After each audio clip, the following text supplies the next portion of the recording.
స్వాతంత్రం నాకు ఉంటది కదా సార్. వాక్ స్వాతంత్రం ఆవిడ మీద కాదు కదా, వేరే వాళ్ళ మీద చూపించండి. ఇందులో ఎగతాడేంటి? Okay okay right. రజనీ గారు, పోలవరం గురించి మాట్లాడు. రజనీ గారు సార్ అయిపోయిందా ఆయన టాపిక్? అయిపోయింది. ఏంటి జనసేన కార్యాలయం ఇందాకేదో మీరు చెప్దాం అన్నారు. సరే అందరూ మాట్లాడిన తర్వాత మాట్లాడతారని చెప్పి ఒక 5 అయితే వాళ్ళ మాతృ సంస్థలకు పంపించారట. సార్ అసలు జనసేన పార్టీ ఆఫీస్ మీద రాయి వేయగల ధైర్యం ప్రతిపక్షంలో ఉన్నప్పుడే ఎవరు చేయలేదండి. 2 చోట్ల ఓడిపోయినప్పుడు, మాకు బిల్డింగ్ కూడా లేదు కదా, రేకుల షెడ్ లో ఉన్నప్పుడే ఎవరికి అంత గట్సు దమ్ము అది ఏ పార్టీ నాయకుడికైనా ఎట్లాంటి వాడికైనా లేదు. పక్క పార్టీ మీద కార్యాలయం మీద దాడి చేస్తూ మా పార్టీ కార్యాలయం నుంచి వెళ్ళింది ఆ జీబులన్నీ. ఎక్కడ ఆపి ఒక రాయి కూడా ఇటేస్తే ఎట్టుంటదని వాళ్ళకి తెలుసు. అంత ఓర్పుగా ఉండేవాళ్ళు కూడా కాదు సైన్యం. ఆ విషయం తెలుసుకోవాలి. సో ఇంకొకటి ఏంటంటే ఆయన అవినీతి చేసినాడా, అక్రమాలు చేసినాడా, ఆయన నోరు తెరిచి మాట్లాడట్లా.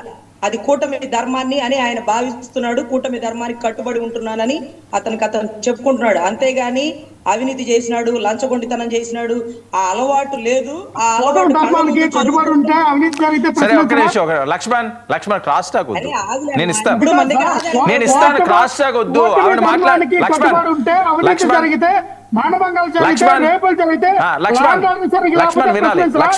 లక్ష్మణ్ మ్యూట్ వరకు వెళ్ళొద్దు, క్రాస్ టాక్ చెయ్యొద్దు. నేను ఇస్తాను, నెక్స్ట్ ఇస్తాను, రాసుకోండి.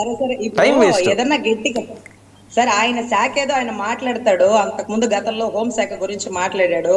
ఏమ్మా హోంశాఖ నన్ను తీసుకోమంటావా, తీసుకుంటే ఎట్లుంటుందో అని. దాని పర్యవసానం చూసినప్పుడు మళ్ళీ హోంశాఖలో ఇది జరగట్లేదు అని ఆయన తలదూరుస్తాడా?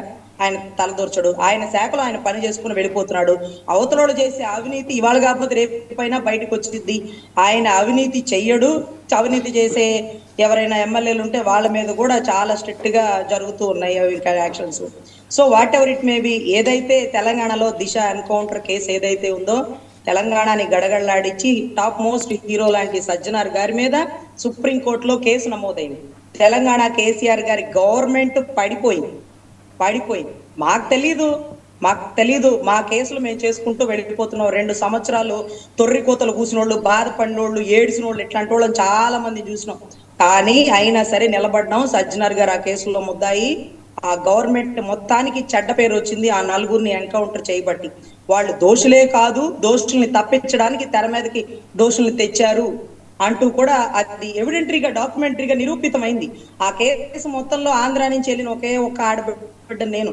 సరే వాళ్ళకి గవర్నమెంట్ కి డిగ్రేడ్ అవుతుంది, ఎందుకు ఆధార్ కార్డు మార్చుకొని అమ్మాయికి ఏదో ఒక పదవి ఇస్తారు, ఒక క్యాడర్ ఇస్తారు, నోరు మూసుకొని చెప్పినట్టు వినండి అంటే ఇలా చెక్క భజనలు చేయడం చేత కాదు కదా, పొద్దు గూగుల్ భజన బృందం కాదు కదా. స్టాలిన్ నన్ను కూడా రమ్మన్నాడు. సరే ఓకే టాపిక్ చెప్పమన్నాడు సార్లే గానీ.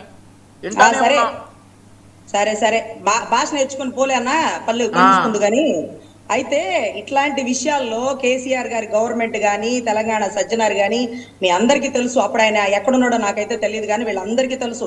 రాష్ట్రంలో ఉన్న ప్రతి ఒక్కరి నాయకులకి తెలుసు. ఆయనకు కూడా పవన్ కళ్యాణ్ గారు కూడా ఆ విషయం తెలుసుకునే నన్ను ఎదురుగా 40 నిమిషాలు గారు కూర్చోబెట్టుకొని తెలంగాణ దిశ సజ్జనార్ గారు ఇవన్నీ అడిగారు. ఏం సార్ వర్మ గారు దేనికి పిలిచారు? సొంత డబ్బాలింటానికి పిలిచారా మమ్మల్ని? మీరే పొగినారు కదా. రజనీ గారు నన్ను పిలిచారు, కేసీఆర్ గారు నన్ను పిలిచారు, కేటీఆర్ గారు నన్ను పిలిచారు. ఏంది ఎవరు కదిలిచ్చినారా? ఎవరు కదిలిచ్చినారు? అరే వెయిట్ వంశీ, ఎందుకు ఆ టాపిక్ తేడా ఎందుకు మళ్ళీ దాన్ని ఇంకా ఎక్స్టెండ్ చేయడం? సరే వదిలేండి. ఓకే సరే ఒకటి సార్ ఇప్పుడు నేను ఇవాళ ఏం మాట్లాడినానో రేపు పొద్దున్నే ఒక 10 మంది